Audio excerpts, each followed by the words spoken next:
Hello everyone, welcome to my channel. मैं हूं मनोज शर्मा और आज की क्लास में हम करने जा रहे हैं इशू ऑफ डिवेंचर को स्टार्टिंग। इसके इंपॉर्टेंट क्वेश्चन की सीरीज है ये सारी। इसकी बेसिक वीडियो डल चुकी हैं। आजकल जो चल रही हैं हर चैप्टर की इंपॉर्टेंट क्वेश्चन बेस्ड वीडियो चल रही हैं। ये सारी सीरीज जो है इंपॉर्टेंट क्वेश्चन बेस्ड है। इसके अंदर जितनी भी वीडियो अपलोड हो रही हैं सारी आपके एग्जाम पॉइंट ऑफ व्यू से देखते हुए चल रहे हैं। आज इशू ऑफ डिवेंचर की पहली ही वीडियो है ये, और मैं इसके अंदर आपको परचेज कंसिडरेशन का एक बहुत इंपॉर्टेंट क्वेश्चन कराने जा रहा हूँ। बहुत ध्यान से वीडियो को देखते चलना। हम लगभग इशू ऑफ डिवेंचर को पूरा कंप्लीट कर लेंगे। क्यों, ज़्यादातर स्टूडेंट को लगता है इशू ऑफ डिवेंचर टफ है, लेकिन बहुत ईजी है। पूरे 8 मार्क्स आपके कवर होंगे। इसमें 2 क्वेश्चन आने हैं, एक 5 मार्क्स का और एक 3 मार्क्स का। हम दोनों को बड़े अच्छे पूरे टॉपिक को कवर कर लेंगे। मैं सारे इंपॉर्टेंट क्वेश्चन की वीडियो अपलोड करता जाऊंगा, बस आपका काम है आप उनको अच्छी तरह से ध्यान से देखते चलना। आज जो क्वेश्चन लेके आया हूं परचेज कंसिडरेशन का है, क्योंकि पूरे चांसेज एक क्वेश्चन जरूर आएगा।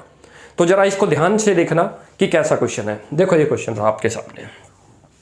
लिखा है ABC limited purchase plant and machinery from K limited and paid the consideration as follows. लिखा है जी, ये नहीं बताया कि प्लांट एंड मशीनरी परचेज कितने की करी, इतना बता दिया कि अमाउंट कैसे डिस्चार्ज कर रहे हैं। देखो इसमें ये ट्विस्ट है, नया पॉइंट है इसके अंदर। नंबर 2 देखो, कहता है हमने उसको कंसिडरेशन कैसे पे ऑफ किया है। कंसिडरेशन का मतलब होता है कि जो चीज हमने उससे बाई की उसके बदले जो हम उसे पे ऑफ करते हैं। कैसे पे ऑफ कर रहे हैं, 3 कैटेगरी में उसको 3 टाइप से पे ऑफ कर रहे हैं। एक तो उसको चेक दे रहे हैं, कोई प्रॉब्लम नहीं, 7 लाख का। एक उसको बिल ऑफ एक्सचेंज दे रहे हैं, 90 डेज का या मंथ में आए उससे हमें कोई लेना देना नहीं है। नंबर 3 है कि हम उसको डिवेंचर भी इशू कर रहे हैं एट पार पर, ये ध्यान रखना। बट इसमें एक नया पॉइंट आ गया कि रिडीम जो होंगे वो प्रीमियम पर होंगे, तो उसको भी एंट्री में आपको दिखाना है। तो आपको याद हो कि जब कभी परचेज कंसिडरेशन हम करते हैं तो फर्स्ट एंट्री है कि assets account debit to vendor. यहां पर वेंडर का नेम मेंशन है, देखो ये रहा के लिमिटेड। तो सबसे पहली एंट्री तो आप लिखोगे जो चीज आपने बाई की। ये लो जी, plant and machinery account debit, plant and machinery. लेकिन इसके अंदर एक पॉइंट आ गया है। क्या पॉइंट आ गया आपको थोड़ा याद आ रहा हो, इसके अंदर अमाउंट ही नहीं दे रहा हमें। क्या अमाउंट नहीं दे रहा, के लिमिटेड तो बता रहा है कि के लिमिटेड से कितने की है, लेकिन ये नहीं बता रहा कितने की परचेजिंग हुई, मशीन कितने की खरीदी। जो ऐसे हम डिस्चार्ज कर रहे हो तो पता है। तो इस एंट्री में वैल्यू नहीं लिखेंगे अभी हम, क्योंकि हमें यही नहीं पता कि हमने कितने की परचेज की। जितनी पेमेंट की होगी उन सबको क्लब करेंगे, वो इसमें पुट करेंगे। वो सेकेंड एंट्री से पता चलता है। बहुत अच्छा क्वेश्चन है, देखना बोर्ड पॉइंट ऑफ व्यू से। जर्नली आपको क्या है लिखा होता है कि कितने की मशीन परचेज कर रहे हो आप और कितनी लाइबिलिटी टू कवर कर रहे हो, लेकिन इस क्वेश्चन में कुछ नहीं लिखा। सीधा बताया कि मशीन परचेज की from K limited means vendor, और उसको पे ऑफ ये किया। तो सेकंड एंट्री से वैल्यू निकाल लाएंगे कि कितना पे ऑफ किया। देखो इसके अंदर अब आप यहां लिखोगे के लिमिटेड जिसको पे ऑफ करते हैं। आप इसको ब्रैकेट में वेंडर कर लो, जो आपको कभी ध्यान ना हो। वेंडर मींस जिसको पे ऑफ करना। अब क्या क्या चीज पे ऑफ की आपको एक तो पता चल गई, क्या पे ऑफ की। थोड़ा स्पेस छोड़ते हैं टू बैंक। एक तो आपने उसको चेक दिया है, कितने का दिया है, देखो ये लिखा हुआ 7 लाख का, लिख दो जी 7 लाख। उसके बाद फिर आपने उसको एक बिल ऑफ एक्सचेंज दिया है। जब कभी भी हम बिल ऑफ एक्सचेंज को रिसीव करते हैं तो BR वर्ड यूज करते हैं, और किसी को पे करते हैं तो BP वर्ड यूज करते हैं, बिल्स पेबल। तो क्या लिखेंगे यहाँ पर, बिल्स पेबल। कितने का, हमें डेज नहीं लिखते यहाँ। आपने बिल ऑफ एक्सचेंज भी पढ़ा होगा, याद हो कितने का आपने दिया है, 3 लाख। अब तक 10 लाख हम उसको पे ऑफ कर चुके, और साथ में डिवेंचर भी दे रहे हैं। देखो कितने के डिवेंचर दे रहे हैं, लिखा हुआ है डिवेंचर का रेट 12%, वो लिखोगे 12%। ये हम 3 आइटम उसको दे रहे हैं।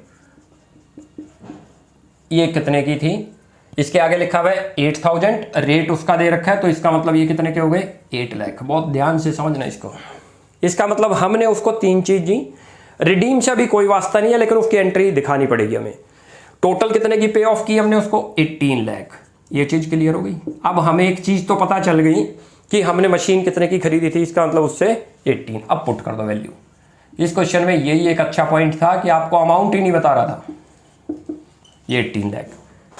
अब आपको इसका भी ट्रीटमेंट करना होगा और इसकी एंट्री भी दिखानी है, क्योंकि उसने लिखा था पास journal entry, pass journal in the books of ABC limited. ये AB की लिमिटेड में परचेजर की बुक में। यहां पर लिखो जो आप पे करते हो तो उसको बोलते हैं premium on redemption of debenture. Premium on redemption of debenture कितना है 5% है, 5% इसका करोगे 40,000। ये समझ आया कहाँ से निकाला मैंने? 5% मैं ब्रैकेट में लिख देता हूँ, आप समझ लेना 5% ऑफ 8 लाख। ये चीज़ क्लियर हो गई? तो ये 40 और ये 40 आपको यहाँ भी दिखाना होता है डेबिट में भी, ध्यान रखो। ये रहा, और इसको बोलते हैं loss on issue of debenture, loss on issue of debenture. ये आ गया जी, एक ये एंट्री हो गई। अब इसमें एक और भी एंट्री पास करनी है, आपको बता दूं। आपको डिवेंचर की कंडीशन है, यदि डिवेंचर पर कोई लॉस हुआ है तो वो सेम ईयर में रिटर्न ऑफ होगा। सबसे पहले कैसे रिटर्न ऑफ होता है? सिक्योरिटी प्रीमियम लेजर से, नंबर 2 कैपिटल लेजर और नंबर 3 स्टेटमेंट ऑफ P&L। हमारे पास SPR क्वेश्चन में है ही नहीं, कैपिटल लेजर भी नहीं है, स्टेटमेंट ऑफ P&L से इसको लॉस को राइट ऑफ करेंगे। तो आपको एक तीसरी एंट्री और करनी होगी। मैं यहाँ थोड़ा बता देता हूँ। यहाँ लिखोगे statement of P&L, statement of P&L कितना 40,000 और 2 करो जी यहाँ loss on issue of debenture. ये लो जी क्वेश्चन हो गया आपका। 3 एंट्री पास करनी थी इस क्वेश्चन में, 40। कोई प्रॉब्लम? ये थोड़ा ध्यान रखना है, क्या मिस्टेक स्टूडेंट कर देगा, ये लॉस वाली एंट्री नहीं दिखाएगा। क्वेश्चन बहुत अच्छा था, आपने नोटिस किया हो तो क्वेश्चन के अंदर आपको असेट्स जो परचेज कर रहे हैं उसका अमाउंट ही मेंशन नहीं है, तो कोई दिक्कत नहीं होती। फर्स्ट एंट्री डायरेक्ट नहीं लिखनी है, अमाउंट फीड नहीं करना, अमाउंट बाद में पुट कर देंगे। सेकंड एंट्री में देखो आप उसको क्या क्या दे रहे हो, जो दे रहे होगे जाहिर बात है उतना ही हमने उससे क्या है असेट्स ली होगी। क्या क्या चीज़ दी थी दोबारा समझ लो। 7 लाख का चेक दे दिया था ये रहा, 8 लाख का उसको एक BP, 3 लाख का उसको BP दे दिया, तो टोटल अब तक कितना दे चुके 10 लाख। 8 लाख के उसको डिवेंचर दे दिए। कैसे पता चले? 8,000 डिवेंचर थे at the rate of 100 each. किस पर इशू हुए थे? पार पर, तो पूरे 8 लाख ही दिए। प्रीमियम फ्यूचर में करना है तो उसका इससे लिंक नहीं था, उसको दिखाना आपको जरूर है, यहाँ पर भी डेबिट में भी और क्रेडिट में भी। टोटल आपका अमाउंट कितना बनता है वो क्लम्प करके K लिमिटेड में आप लिख दोगे, जो भी नाम था ये।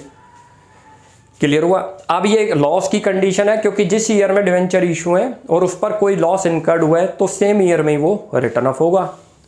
सेम ईयर में हमने उसको रिटर्न ऑफ कर दिया। हमारे पास सिक्योरिटी प्रीमियम में 0 था, नहीं ले पाए।